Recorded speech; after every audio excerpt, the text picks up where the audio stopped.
Ifuatayo ni jioni ya habari kutoka TV Sibuka. Msomaji wako ni Hussein Hassan. Kwanza ni muktasari wake. Vyombo vya habari nchini vimetakiwa kuwa wabunifu katika kuandaa vipindi ili kuendana na mfumo uliopo wa dijitali.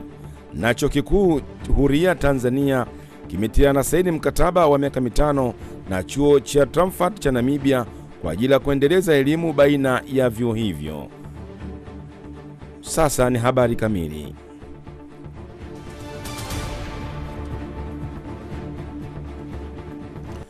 Mkurugenzi wa mawasiliano nchini Profesa John Nkoma amevitaka vyombo vya habari kuwa wabunifu katika kuandaa vipindi ili kuendana na mfumo uliopo wa digitali.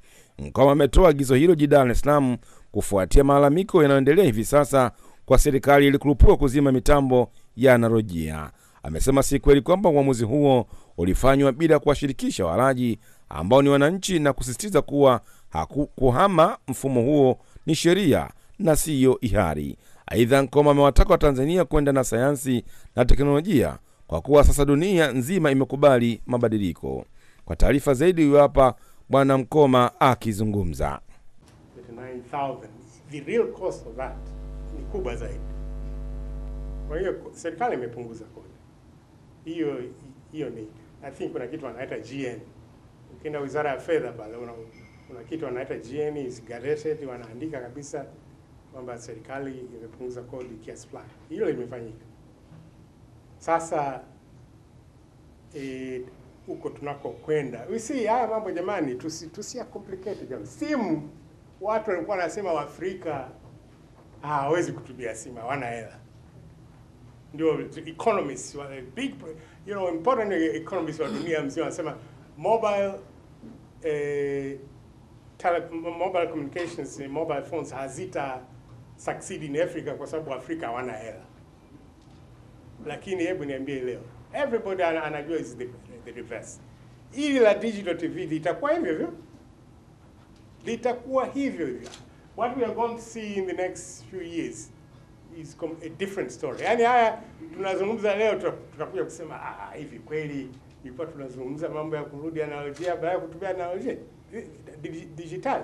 This is what is going to happen. Digital inabaki pale pale. Issue ni kumanage haya challenges.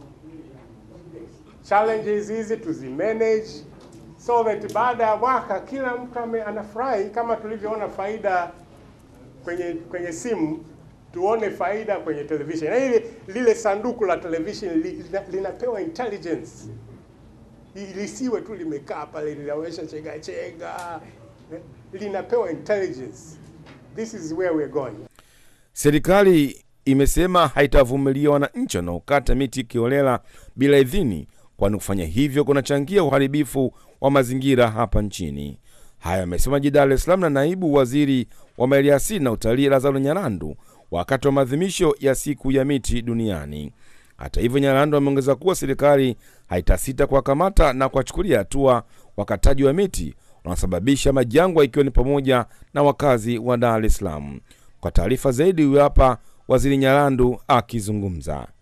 Kwanza imekuwa ni furaha sana kwangu kutembelea siku ya mbao, siku ya mbao ya miti ya wood duniani ambao tunaadhimisha leo hapa Dar es Salaam.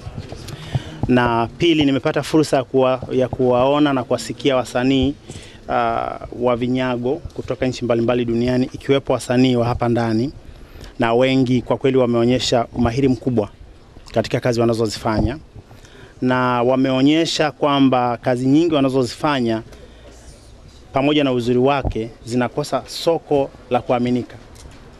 Na moja ya jambo ambalo serikali imeliazimia ni kuwaunganisha hawa wasanii wote, kwa sababu kazi za kuweza kuuza vinyago vyenye ubora wa kimataifa ni lazima ziwe zimeunganishwa, ziweze kupatiwa soko la pamoja.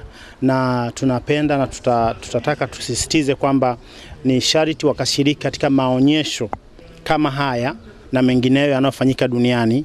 Na kwa kuwa sio rahisi kila msanii akashiriki, basi kupitia umoja wao, wawakilishi wao wawasilishe kazi zao, na ni matumaini yetu kwamba tunaweza tukaongeza mauzo ya kazi hizi katika nchi zingine. Tufanyeje juu ya watu ambao wanakata miti kiholela, wanakata miti bila sababu, wanakata miti kwa sababu alikuwa anatembea na hengo porini, ameona mti mzuri akajisikia kuukata. Wengine wanaamini huu mti unaweza kawa na mashetani, wanaukata. Naomba niseme, sisi kama serikali, kazi yetu na wajibu wetu wa kwanza ni kuhakikisha kwamba tunayalinda mazingira ya Tanzania. Na narudia, ni marufuku kwa mtu yote kukata mti wowote bila kupata idhini ya serikali. Iwe ni katika kijiji, iwe ni katika nyumba ya kwako, iwe ni miti ambayo wewe mwenyewe umeipanda, hauruhusiwi kukata mti wowote bila kupata idhini ya serikali. Ikiwa ni pamoja na wakazi wa jiji la Dar es Salaam wote na wakazi wote wa miji, ikiwa ni pamoja na miti ambayo iko katika hifadhi zetu za akiba na mapori yetu ya akiba na miti ambayo iko katika mashamba. Ni sharti uvunaji wa miti uwe endelevu, kwa sababu miti ndio inayotusababisha tupate mvua ya kawaida. Kupungua kwa miti na misitu kutoweka kunafanya njaa ziongezeke, kunafanya mvua ziwahi au zije kidogo au zije nyingi sana zisababisha mafuriko au zisitokee kabisa. Mabadiliko ya tabia nchi yanatokana kwa kiasi kikubwa sana na kutokujali mazingira na kukata miti. Kwa upande wao, baadhi ya wasanii wa sanaa za vinyago wameiomba serikali kuwasaidia ili kazi zao zitambulike katika soko la kimataifa. Mimi naitwa Constantino Albano, nikitokea katika mkoa wa Ruvuma, wilaya ya Tunduru. Mimi kupitia siku ya miti duniani leo najisikia faraja kubwa sana kutokana na hii siku ya leo. Nikizungumza hivyo na maana kwamba ni mimi mwenyewe kwamba ninahusika katika masuala ya miti kama msanii. Kwa hiyo hicho ndicho kwanza kabisa nafurahi kwamba kupitia zoezi la leo ni mzuri zaidi kuliko hata kitu kingine duniani. Sababu kwamba tunapokata mti kwanza inabidi upande mti ndipo ukate mti. Kwa hiyo na uhai wa binadamu inatokana na miti. Kwa hiyo tegemeo letu kwamba tunavyoishi tunategemea miti na mvua inakuja kupitia miti, na mvua inapokuja kwa wingi basi na sisi binadamu ndipo tunavyoendelea kuishi katika mazingira mazuri.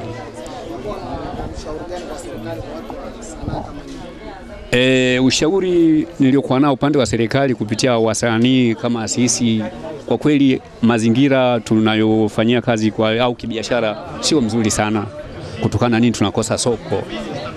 Yani wale watalii mara kwa mara tuwapati. Kwa hiyo soko kidogo linarudi nyuma kupitia swala kama hilo.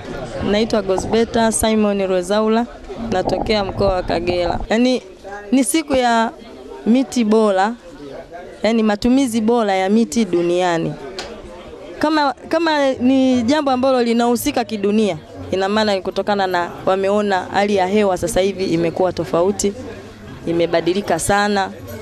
Mvua zimekuwa hazina mwelekeo, kiangazi kimekuwa kikubwa zaidi, au inakuja mvua ambayo haina vituo kutokana miti ambayo ilikuwa inaashiria mvua au kizuizi cha mvua ili ipungue imekuwa ni jangwa. Kwa maana hiyo, ili tutunze mazingira na mvua ziwepo kwa muda mwafaka, tutunze mazingira, tupande miti ili ituweze kutusaidia. Mbali na maadhimisho hayo, pia kulipambwa na sherehe mbalimbali.